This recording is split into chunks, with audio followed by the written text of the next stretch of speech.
तो counter attack के लिए ज़ेलेंस्की को F-16 जैसे फाइटर जेट की जरूरत पड़ी है। ज़ेलेंस्की लंबे वक्त से इसकी डिमांड भी कर रहे हैं, लेकिन हालात ऐसे हो चले हैं कि ज़ेलेंस्की की ये मुराद 2023 तो छोड़ दीजिए, 2024 में भी पूरी हो जाए, ये भी बड़ी बात होगी। F-16 पर आज एक बड़ा अपडेट आया, जिसे सुनकर ज़ेलेंस्की को यह समझ ही नहीं आ रहा है कि वो खुश हो या मायूस।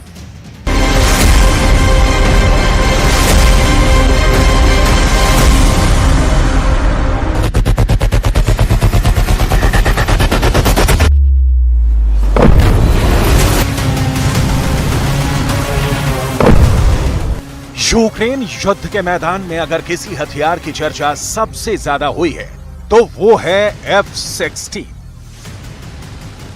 अगर ज़ेलेंस्की को किसी हथियार का शिद्दत से इंतजार है तो वो है F-16। ज़ेलेंस्की को लगता है कि F-16 ही वो अचूक फाइटर जेट है जो पुतिन की सेना को टक्कर दे सकता है। जिस कमो 52 हेलीकॉप्टर से पुतिन की आर्मी यूक्रेन पर बम बरसा रही है, वो उस पर F-16 से हमला करके गिरा देंगे। इसलिए उनकी इस वक्त की सबसे बड़ी चाहत यही है कि उन्हें बाइडेन से F-16 मिल जाए, लेकिन बाइडेन की तरफ से इस पर अभी आखिरी मोहर नहीं लगी है।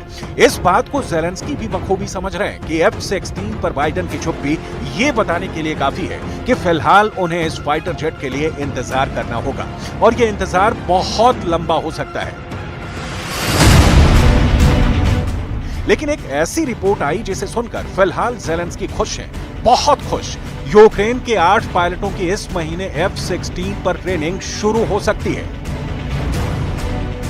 इस अपडेट के आते ही ज़ेलेंस्की ने एक बार फिर सेल्फी वाला वीडियो बनाया।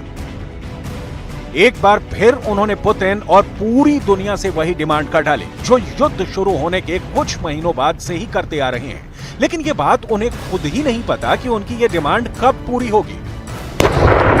Проти Росії за терор.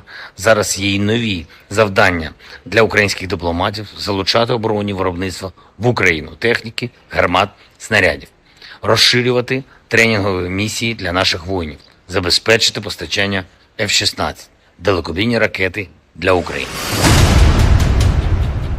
सवाल है, 8 पायलट कितने F-16 उड़ा पाएंगे? जवाब है 8 ही फाइटर जेट। तो सिर्फ 8 F-16 लड़ाकू विमान से ज़ेलेंस्की पुतिन का क्या बिगाड़ पाएंगे? इतने फाइटर जेट तो पुतिन एक शहर पर हमले के लिए भेज देते हैं। पुतिन के लगातार हमलों से जाहिर है कि ज़ेलेंस्की के सितारे गर्दिश में आ चुके हैं, और अभी तक F-16 का नाम मिलना बताता है कि ज़ेलेंस्की का भरोसा चकनाचूर होने की कगार पर है। क्या ज़ेलेंस्की की हार फाइनल हो चुकी है? क्या अमेरिका ने यूक्रेन के साथ बहुत बड़ी साजिश कर दी है? क्या ज़ेलेंस्की के पीठ में छुरा भोंक दिया गया है?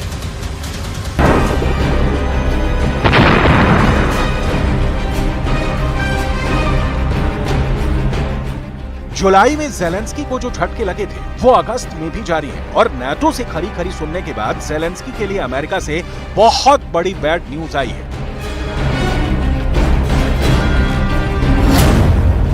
खबर ऐसी है कि जिस F-16 का वादा अमेरिका ने मई 2023 में किया, वो फाइटर जेट अब ज़ेलेंस्की को 2024 में मिलने के आसार लग रहे हैं।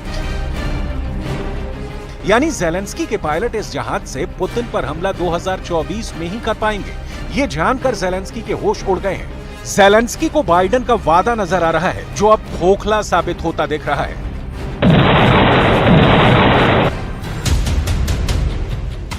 अब ये ऐसी बात है जिससे ज़ेलेंस्की की पूरी प्लानिंग बिगड़ सकती है। जो ख्वाब उन्होंने F-16 को लेकर देखे हैं वो चकनाचूर हो सकते हैं। मई के महीने में जब ज़ेलेंस्की ने अपने नए वीडियो में F-16 फाइटर जेट दिखाया, वो भी एक नहीं बल्कि दो, तभी से कयास लगाए जा रहे हैं कि अमेरिका का बनाया गया ये लड़ाकू विमान बहुत जल्दी यूक्रेन को मिल सकता है। लेकिन अंदर की खबर जुदा है। अगस्त में जब पायलटों की ट्रेनिंग शुरू होगी भी, तो ये तय जानिए कि 2024 से पहले यूक्रेन युद्ध के मैदान में F-16 का उड़ना बहुत मुश्किल है। F-16 का कांटा लगातार पॉजिटिव और नेगेटिव के बीच में घूम रहा है। कभी ज़ेलेंस्की को लगता है कि F-16 आएगा, तो कभी ज़ेलेंस्की को एहसास होता है कि F-16 के नाम पर बहुत बड़ा मजाक हो गया है। ऐसे में F-16 के स्टेटस की सच्चाई क्या है, इसके कांटे पर पूरी दुनिया की नजर है। अब F-16 को लेकर ताजा खबर ऐसी है जिसे सुनकर कभी खुश हो रहे तो कभी उनके चेहरे पर मायूसी छा जा रही है। ज़ेलेंस्की इस अपडेट को सुनकर खुश हैं। उनके 8 पायलट F-16 की ट्रेनिंग के लिए रेडी हैं, लेकिन ये जानकर मायूस हैं कि सिर्फ 8 पायलट की ट्रेनिंग से इतना बड़ा युद्ध वो कैसे लड़ेंगे। सबसे बड़ी बात, युद्ध शुरू होने के करीब 1.5 साल बाद तो पायलटों की ट्रेनिंग का नंबर आया है और F-16 की सामान्य ट्रेनिंग में ही 18 महीने से ज्यादा का वक्त लगता है। ऐसे में इस फाइटर जेट का यूक्रेन वॉर में 2024 से पहले उतरना मुश्किल ही नहीं, नामुमकिन है। इस बात का एहसास ज़ेलेंस्की के मंत्री को बहुत अच्छी तरह से हो गया है। यूक्रेन के विदेश मंत्री दिमित्री कुलेबा हाल ही में कह चुके हैं कि यूक्रेन के आसमान में F-16 2024 के मार्च तक ही नजर आएगा। साथ ही दिमित्री कुलेबा को यह भी पता है कि सिर्फ F-16 से काम नहीं चलेगा। अपनी जमीन को बचाने के लिए उन्हें और बड़ी तादाद में आधुनिक हथियार चाहिए। खार्किव में रूस के हमले के बाद यूक्रेन के विदेश मंत्री ने साथी देशों से और हथियार देने की डिमांड की है। इस बात की चर्चा ग्लोबल मीडिया में पहले से हो रही है, इसलिए साफ लगता है कि ज़ेलेंस्की किसी और दुनिया में है और F-16 को लेकर उनके तेवर बैकफुट पर नहीं बल्कि फ्रंट फुट वाले नजर आ रहे हैं।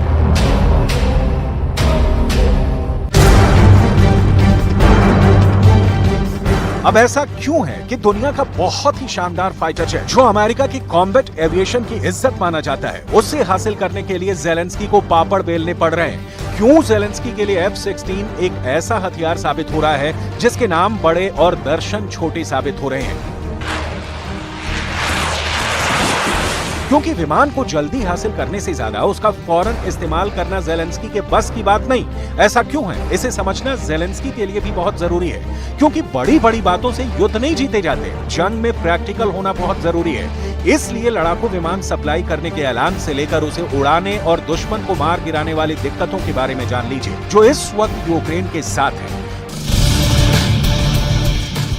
F-16 पर ट्रेनिंग के लिए यूक्रेन के फाइटर पायलट को 18 महीने का वक्त लग सकता है।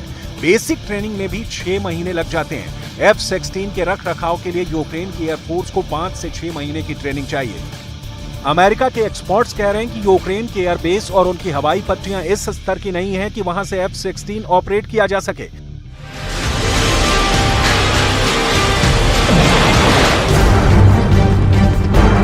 ज़ेलेंस्की F-16 के लिए लंबे वक्त से जद्दोजहद कर रहे हैं। इसके लिए वो यूरोप की हर बड़ी कैपिटल का दौरा कर चुके हैं, अमेरिका के नेताओं से कई बार मुलाकात कर चुके हैं। इसलिए देर सवेर उन्हें ये फाइटर जेट मिल ही जाएगा। लेकिन सवाल है कि तब तक वो क्या करेंगे? पुतिन के हमलों को कैसे रोकेंगे? पुतिन ने तो खार्किव से लेकर खेरसोन, कीव से लेकर लीव तक अपनी नजरें गड़ा दी हैं। इस वक्त नाटो के 11 देश यूक्रेन को F-16 वाली मदद पहुंचाने का हिस्सा है। कोई ट्रेनिंग दे रहा है, कोई स्पेयर पार्ट्स दे रहा है, तो कोई पश्चिमी तकनीक समझने के लिए अंग्रेजी सिखा रहा है। इनमें ब्रिटेन, डेनमार्क, द नीदरलैंड्स और रोमानिया शामिल हैं, जहां यूक्रेन के पायलट ट्रेनिंग हासिल करेंगे। लेकिन बड़ा सवाल यह है कि यूक्रेन को F-16 कौन देगा, क्योंकि ये बात है कि जो भी ज़ेलेंस्की को F-16 सप्लाई करेगा वो पुतिन के टारगेट पर आ जाएगा और इसकी बहुत बड़ी वजह है परमाणु बम। रूस ने कह दिया है कि F-16 से परमाणु बम के हमले का खतरा होगा और इसे लेकर रूस ने बड़ा ही खतरनाक जवाब देने का मन बना लिया है। Предпринимаются попытки атак силами 2 рот при поддержке 5 танков. На другом участке тоже 1,5. रूस के तेवर देखकर लगता है कि ज़ेलेंस्की चाहे जितनी बड़ी बड़ी बातें करे, पुतिन के आगे उनकी फौज एड़ियां रगड़ रही है। ये पूरी दुनिया जानती है, लेकिन ज़ेलेंस्की का आत्मविश्वास हमेशा बाहर छलकता रहता है। इसकी बड़ी वजह अमेरिका से मिला लाखों करोड़ वाला पैकेज है। ज़ेलेंस्की काउंटर अटैक की बातें लगातार कर रहे हैं, क्योंकि इसमें बाइडेन से मिला डॉलर वाला आशीर्वाद सबसे ज्यादा मायने रखता है। ज़ेलेंस्की को मालूम है कि काउंटर अटैक को लेकर वो अपनी जितनी तारीफ करेंगे, अमेरिका से उतनी ही ज्यादा मदद मिलेगी। बस इंतजार अब F-16 का है, क्योंकि ये तो अब लगभग तय हो चुका है कि अगस्त में यूक्रेन के पायलटों की F-16 की ट्रेनिंग शुरू हो जाएगी और ज़ेलेंस्की को लगता है कि F-16 फाइटर जेट उनके लिए इस युद्ध को जीतने के लिए किसी ब्रह्मास्त्र से कम साबित नहीं होगा।